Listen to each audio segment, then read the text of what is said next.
Well, ladies and gentlemen, two exciting announcements there. And as we move on, we are all, well aware of the importance of AI in today's world. And as we embrace this digital age, artificial intelligence stands at the forefront of transformation. Our next session is Reimagining Business with AI, Strategies for a Future-Ready India, which will showcase how AI is reshaping industries and unlocking new possibilities. Ladies and gentlemen, please join me in welcoming our panel of tech visionaries to the stage. Please put your hands together for Rohit Pandharkar, Partner Technology Consulting at EY India. A round of applause, please. Come on, ladies and gentlemen. I know you can applaud louder than that. Sharad Sanghi, Chairman and CEO of NTT GDC India, Neysa Network Private Limited. Keep that applause coming for Bhuwan Lodha, CEO of AI Division at Mahindra Group.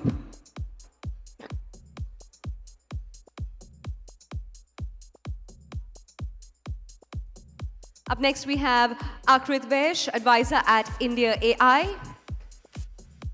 A round of applause, please, ladies and gentlemen. And let's keep going with the applause as we welcome Kaustubh Dhavse, officer on special duty to the Chief Minister, Government of Maharashtra. And last but not the least, Jaspreet Bindra, co-founder and CEO of AI&Beyond. Our experts on the panel will guide us through the transformative impact of AI on business. So very warm welcome, gentlemen. I'm going to hand the stage over to you all.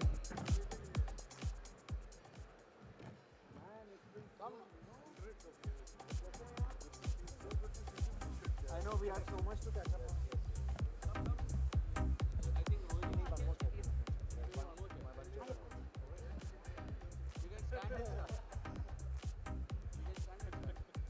You can stand and go one by one to all of us.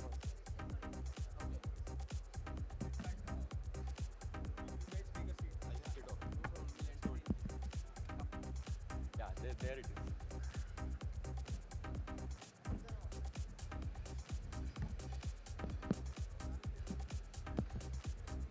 Good afternoon, everyone. This is a panel I'm very happy to moderate because look at the composition. We have got Government of Maharashtra, we have got IndiaAI mission, we have got a data center company, an Indian MNC with presence across multiple sectors, and an AI think tank, all in one panel. So I'm hoping it will be a very interesting session. Let's start with our theme of the Tycoon Mumbai today, which is Dhanda first. And before we go to how to get ROI, especially from things like AI and doing AI differently for a nation like India, I would like to start with what are the pain points or exceptional opportunities we are seeing in India as of now.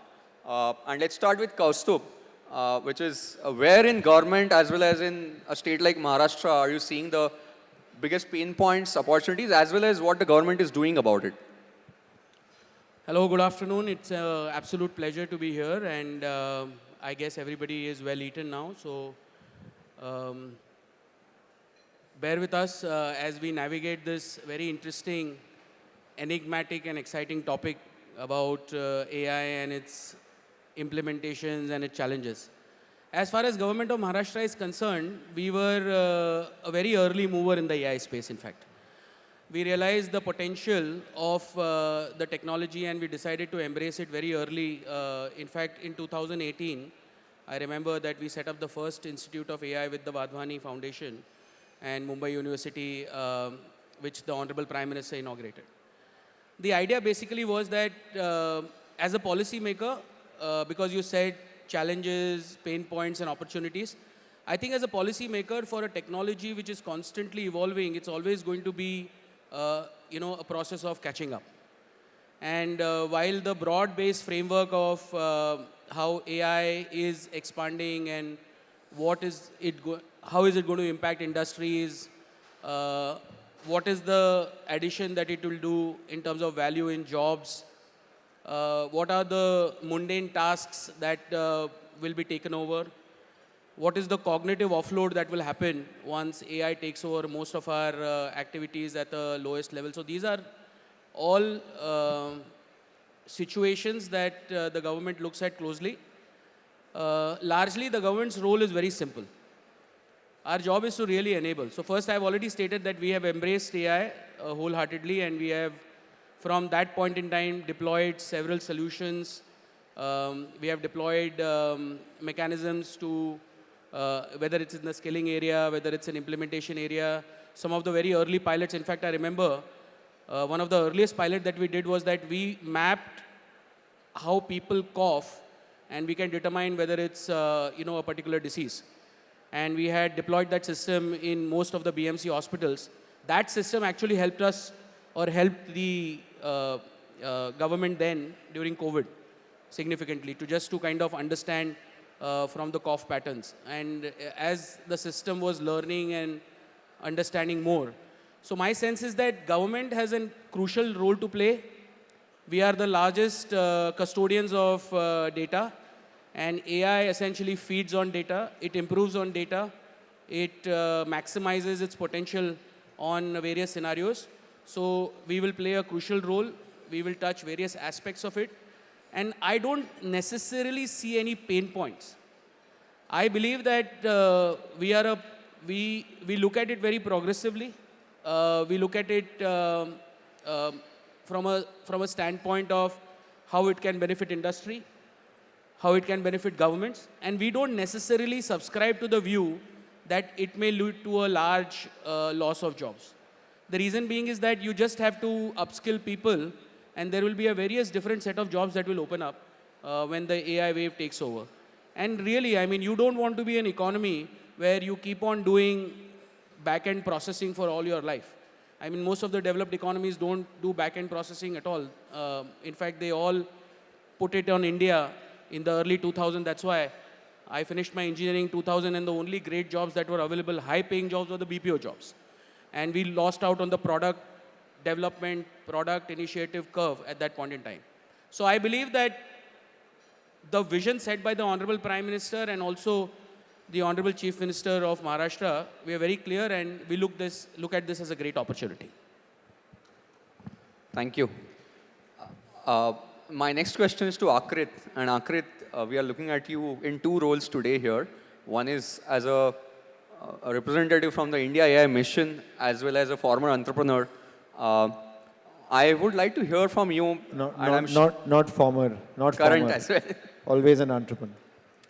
So, how do you think India should look at the current, phenomenon of people questioning what is India doing in the whole space of China doing DeepSeek, US having so many LLMs? Should India be not doing foundational LLMs?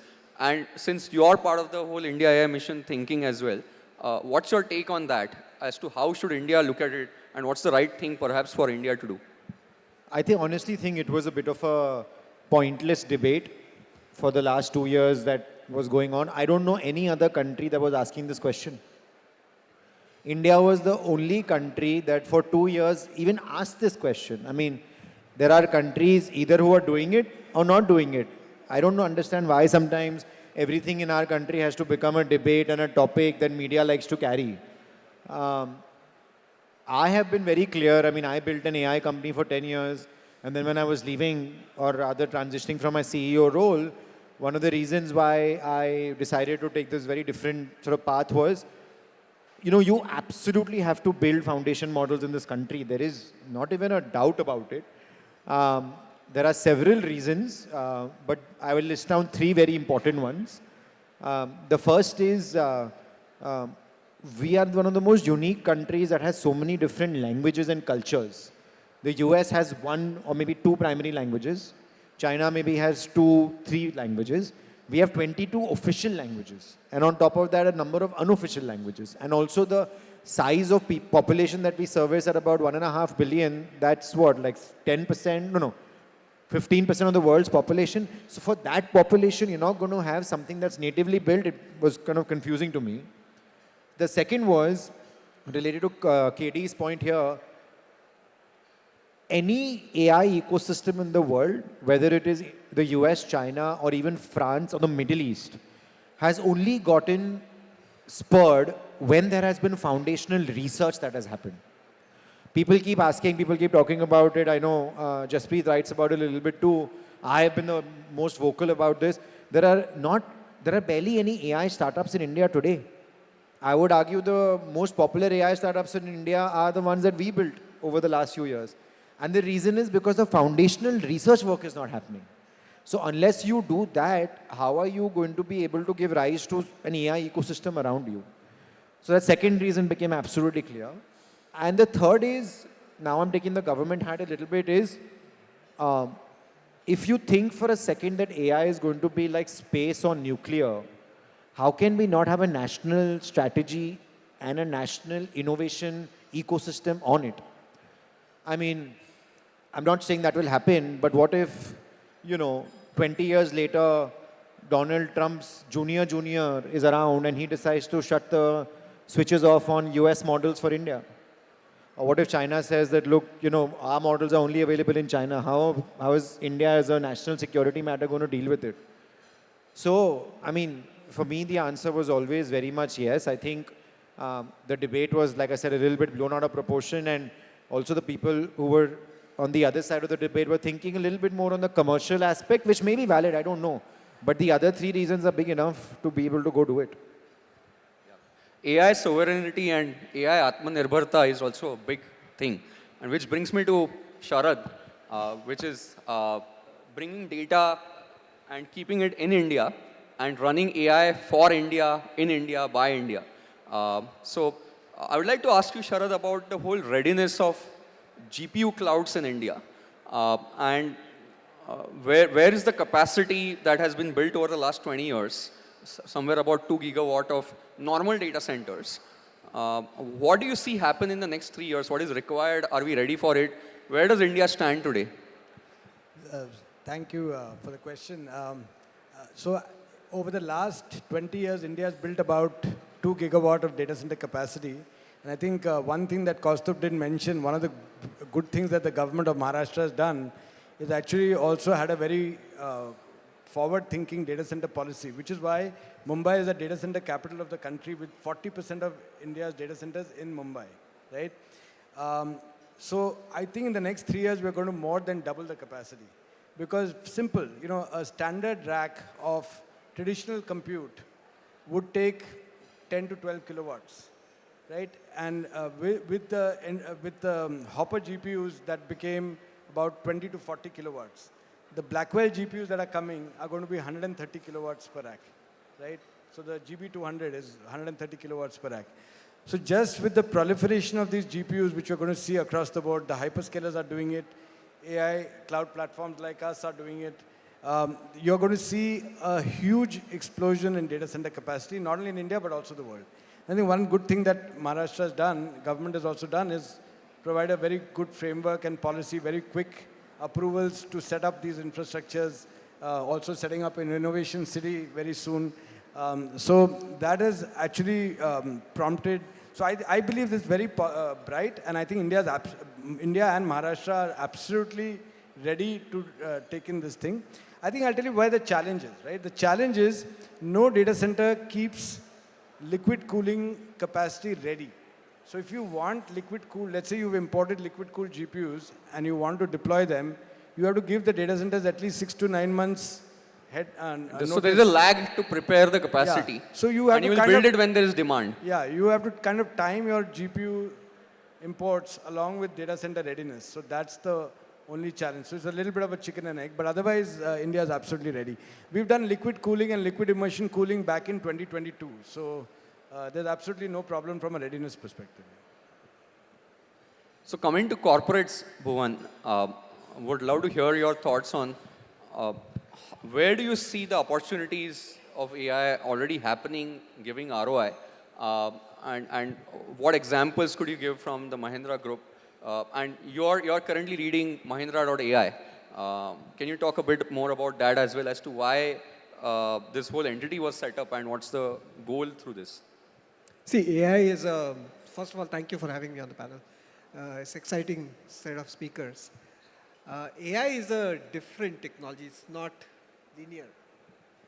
And I think Aakrit compared it to nuclear and space and so on. I think AI is, like he said, very fundamental.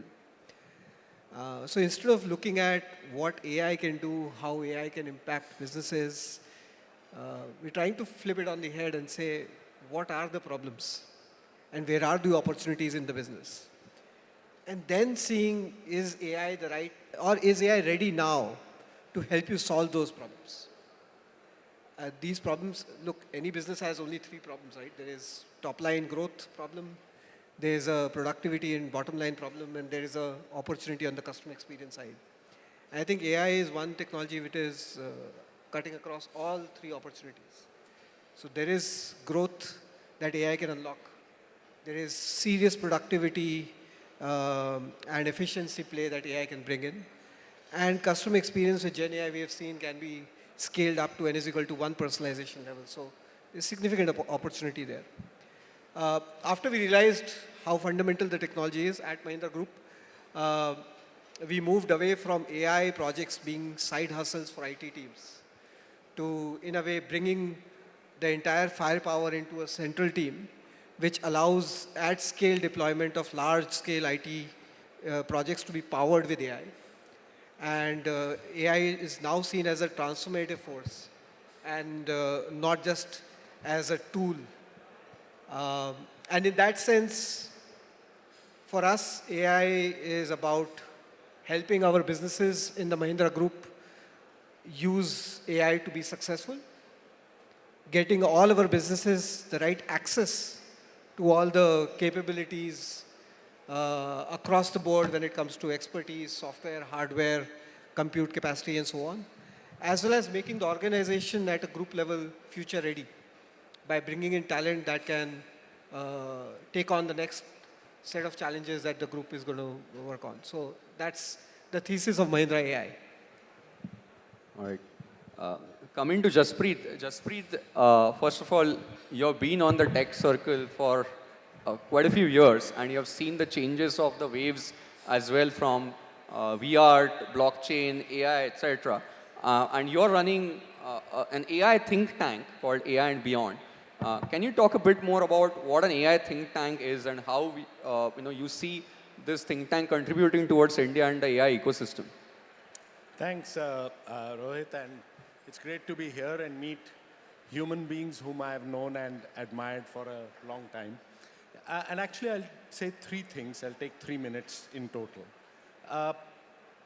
I've used the word humans deliberately because to talk about AI, you first need to start with human beings. And actually, if you kind of go back into human history, our history, not the history of AI, every few decades, centuries, we build tools. Sometimes we call them technologies.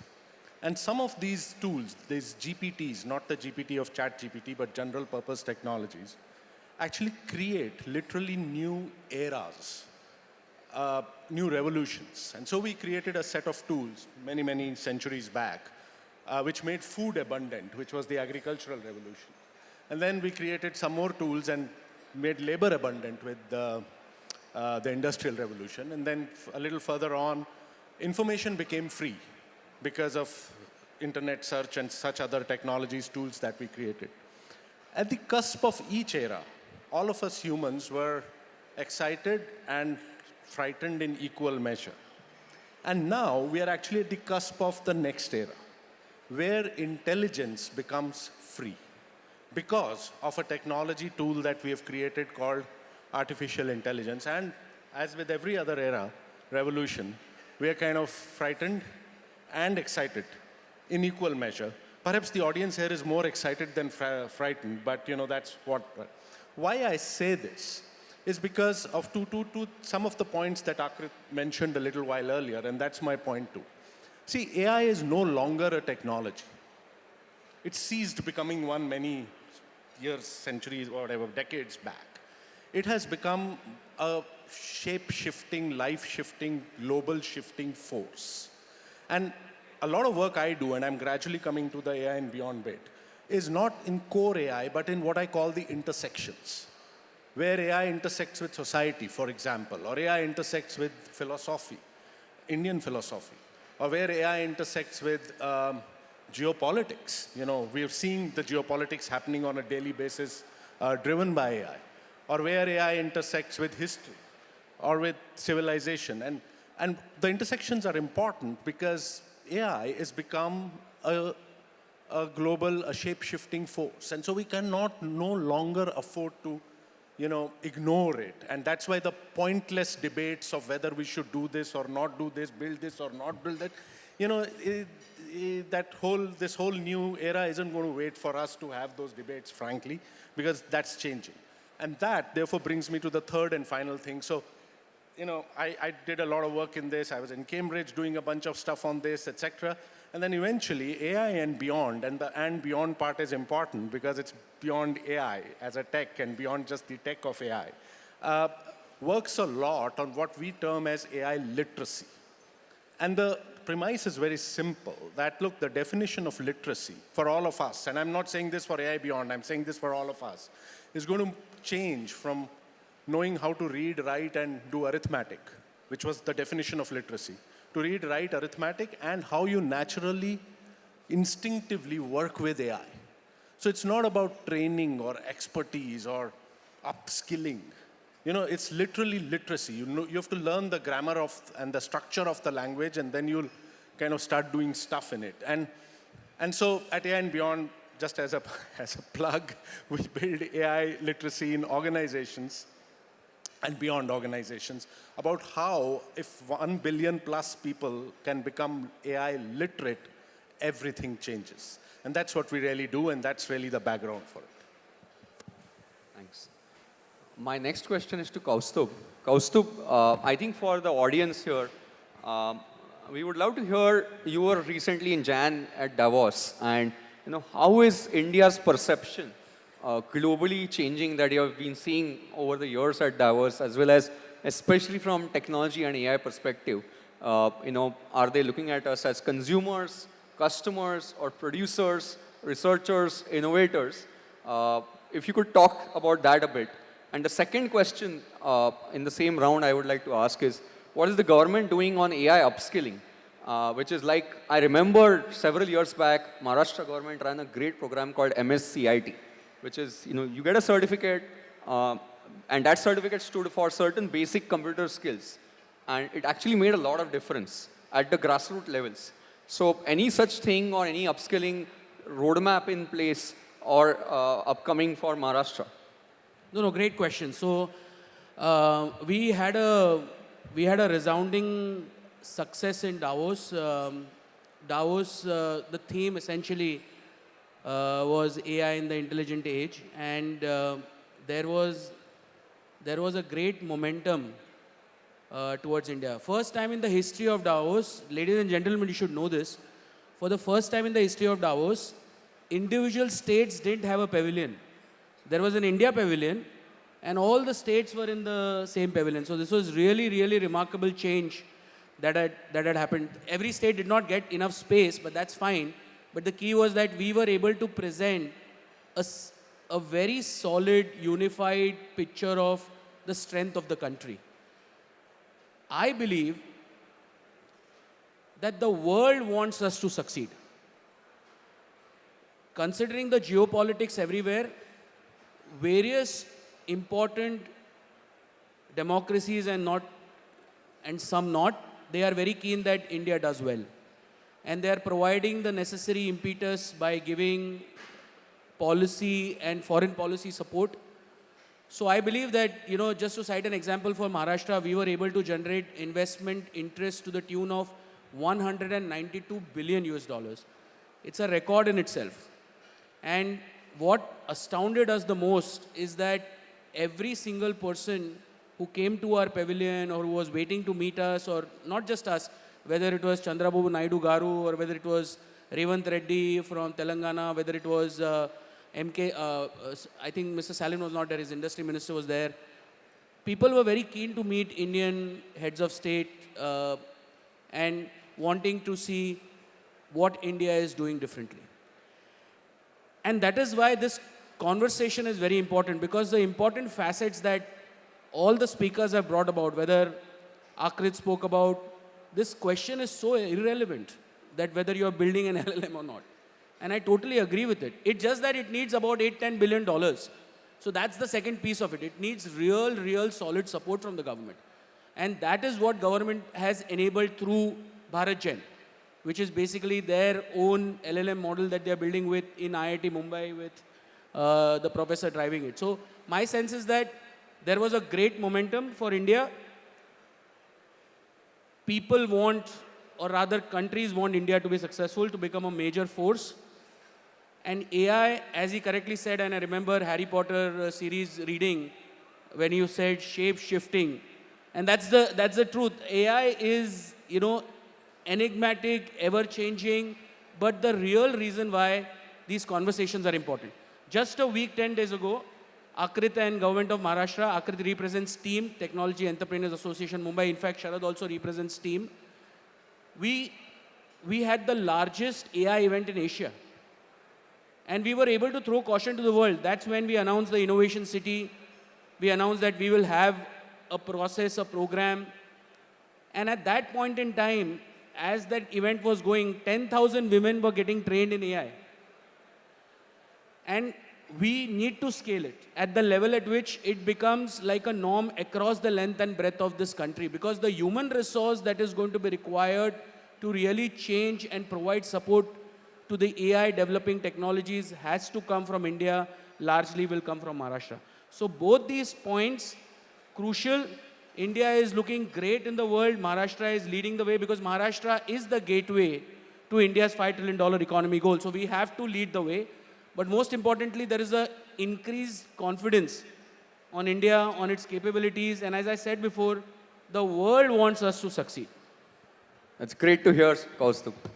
I'm glad I asked the question. So over to Aakrit. Aakrit, you have also been very closely involved in the Indian tech ecosystem and startup ecosystem, especially the Mumbai ecosystem as well. How is the Indian AI startup ecosystem shaping up? What are some characteristic differences you see compared to startups in AI happening anywhere else in the world? The unfortunate reality is there is no AI ecosystem of startups in India right now.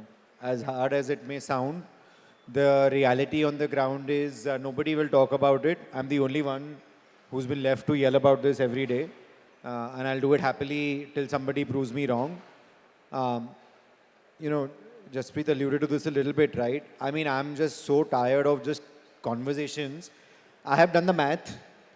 In 2025, of the first 50 days, roughly, there have been more AI events in India than new AI startups. Of meaning, I mean, sure, there are AI companies, but I'm saying that legitimate, good AI startups, right? The number of new seed investments that have happened in AI in 2025 of native AI companies in India, not US companies that have Indian offices. How many do you think are the case? How many new seed investments of native AI companies in India in this year so far? 0. There have, maybe one. I think something just happened last week.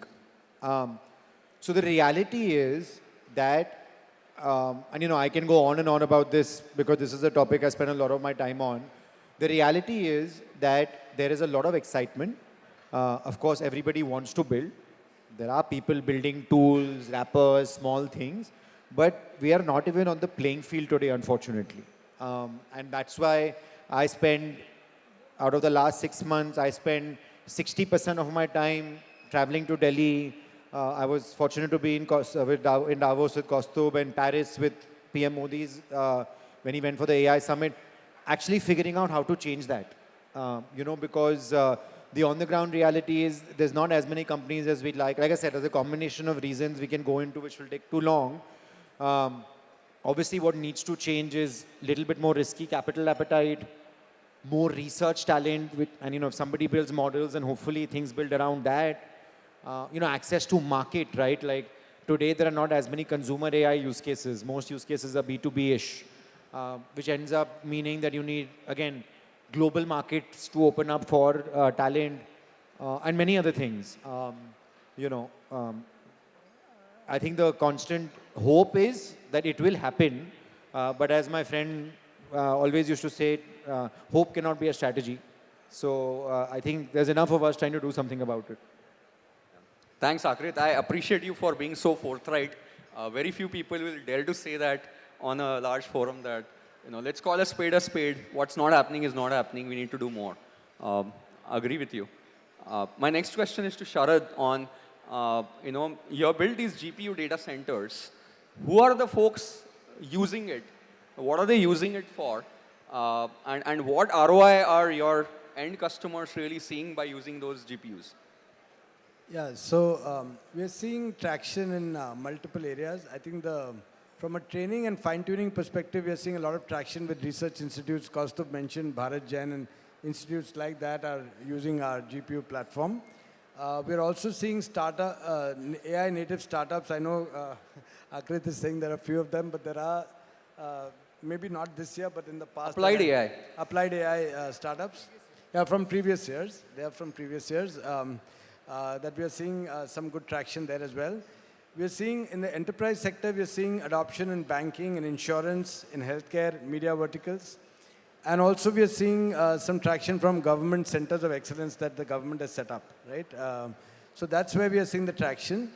From an ROI perspective, I think the best example that comes to the mind is the one that we did with Ernst & Young, right? Which is for a financial services company, we partnered together and we, I think, did a voice bot that actually replaced human call center people and reduced the cost by 67%, right? So that's a huge advantage, and this is something that we did together, so you know what I'm talking about. There have been others also, like for a media company, we did a project where we used our low-code, no-code platform and improved their customer engagement by 23%. There have been some US AI native companies that have used our cloud in India because it has significantly saved them costs from hyperscalers from the tune of between 40 to 50%. So there are many such examples of ROI, and it improves efficiency, it reduces cost, and of course makes people do what they couldn't do before, right? And so so there's there are a fair number of startups. I was told in some figure that there are 4,000 AI startups. Maybe very few of them are, as Aakrit mentioned, legitimate startups. So not all of them will succeed. I think 90% will probably not succeed. But there are a few hundred startups that are there today. So if I may ask, percentage-wise, at a very high crude level, could you split the usage by enterprise versus startups or upstarts?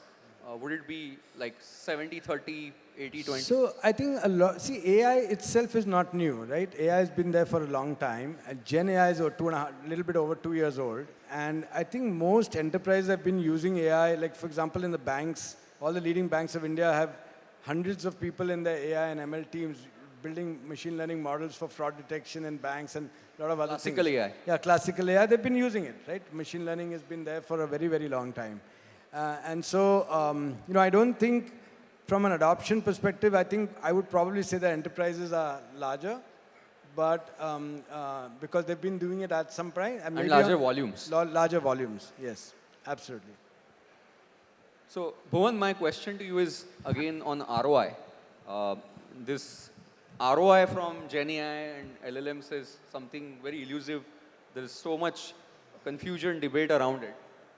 Where you as a digital and AI leader have seen real ROI from AI happening in the enterprise, and if you could speak of any public examples that you have seen or yourself executed, where you have seen ROI come from Gen AI. Yeah, so look, I have full clarity on this, right? We have to first have clarity on where there is ROI, where there is no ROI. So any new AI initiative that we start, we first consciously categorize this as either of the two categories. One is breakthrough AI initiative, and second is what we call essential AI. In essential category are the ones in which any large business, any large function, any run-of-the-mill operations of the business or process needs to be transformed because that is where the world is moving.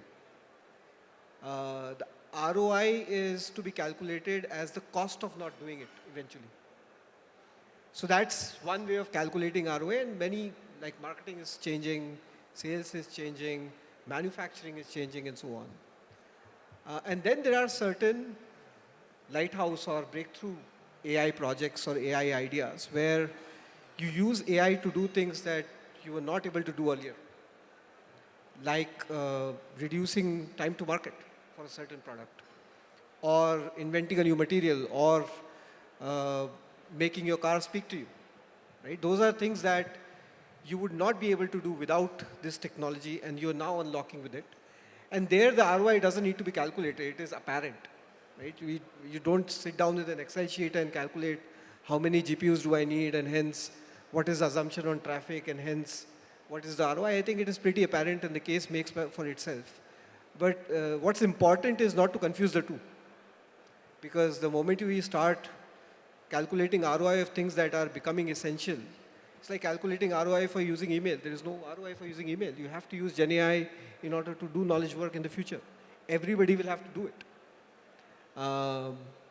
I don't know, 20, 30 years back, people would have struggled to do ROI for laptops. Now every employee who joins has a laptop cost built in. There is no ROI to be calculated for laptops. I think GenAI is at that stage where for knowledge workers and maybe for others also, it will become like an essential technology or essential force, like Jaspreet calls it. Shape-shifting force. Shape-shifting force. But then there will be some large unlocks that technologies like AI, nuclear, space, etc., make happen once in an era, and those are also coming. So now I come to Jaspreet towards the closure of the panel. On Jaspreet, you have been talking about Jan AI, right? And it's also about, see, India has often had very eclectic and different ways of doing certain things, like the way India adopted UPI and paved way for the world to see digital payments differently. Now it has become an example. Same is with Aadhaar. While social security numbers were around for so many years, the way India has leveraged the Aadhaar stack and UPI stack, can there be the AI stack or different way of India doing AI? And you keep talking about Jan AI. Could you talk a bit more about that? You're saying my favorite words today, Rohit. Look, I think there's a lot of things that as India and as industry in India, government in India, other sectors which we are doing in AI. Also, I think many parts of the government, many states are much more proactive in it than many countries in the world. But we also have a national India AI mission. But I think we are still not serious enough or big enough. I believe that it needs to be elevated from a mission to a movement. Think about it. When I say movements were beyond missions. They were almost survival. The Green Revolution, for example, in the 1970s, etc., when basically solved, quote unquote, the hunger problem in many ways, the agricultural hunger problem. You move further, the population mission. We as a country, actually reversed our growth rates, our population growth rates in many ways, and that was treated as a very high-level movement in that sense. The third, as you rightly mentioned, the whole digital transformation of a 1 billion plus country at scale. And no other entity has digitally transformed itself like the way we did, but it took a decade or more, and it took stuff to happen at that level. And so I write often about a similar kind of, that we need to elevate, in a sense, everything that we are doing in AI to that level. I have a name for it, which I like, and therefore it's called Jan AI rather than Gen AI. And basically what it says is that, look, like you built an India stack, and you kind of built digital public infrastructure, many countries do that. What India did differently a little bit was to treat digital public infrastructure as a digital public good, which meant that it, like law and order, like air, water, it was kind of free. It was there for everyone. And so the DPG, not even the DPI as much as the DPG revolution, is a similar kind, is what we need in AI, and especially the more understandable parts of AI, the generative AI part, where through an India stack and distribution approach, we kind of make 1.4 billion, we deliver generative AI, contextual, local, Indian language, generative AI tools through devices that 1.4 billion Indians have.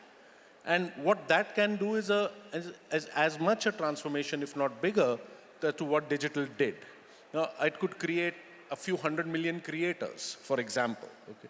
It could create a few million, 100 million, tens of millions tutors, which a student himself or herself would kind of configure in some sense, very easily, like they do with other stuff. You know, you walk out of this hall and ask the famous rickshawala, everyone says ask rickshawala, so I'll also say that, or panwala, what is ChatGPT? I can bet you they have no clue. Ask them what is Paytm or UPI or Aadhaar, everyone knows. We need to bring that level of, you know, mass use. And and we have done this before. We have the knowledge base of it. We have the institutional framework.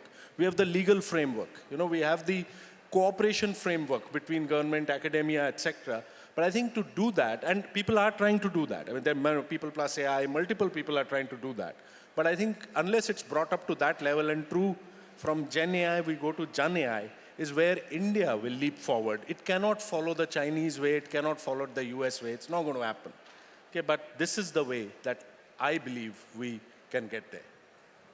All right. With that, we'll bring this panel to an end, but I would like to end with quotes both from Kaustubh and Aakrit. One is, the world wants India to succeed in AI, right? And of course, we all are super keen on it. But the second thing is, there are so many distances yet to be traveled. We shouldn't be happy and complacent about our startup ecosystem, but also do a lot of more fundamental AI, because it's essential to India's success in the future. Thank you, everyone. Hope you had an interesting panel here. Ladies and gentlemen, let's give a bigger round of applause to our panelists for that Thanks to Rohit. enlightening discussion. And I'd like to invite Mr. Amit Mukim to join us on stage, Thai board member, to present the token of appreciation to our panelists. A round of applause, ladies and gentlemen, as we welcome Mr. Mukim to the stage.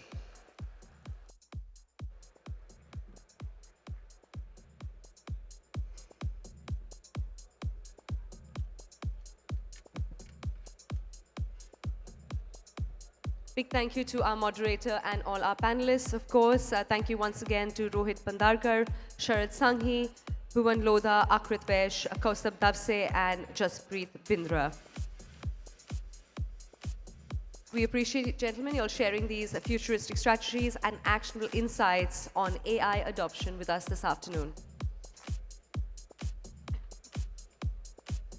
Ladies and gentlemen, let's give them one more round of applause as we get a group photograph.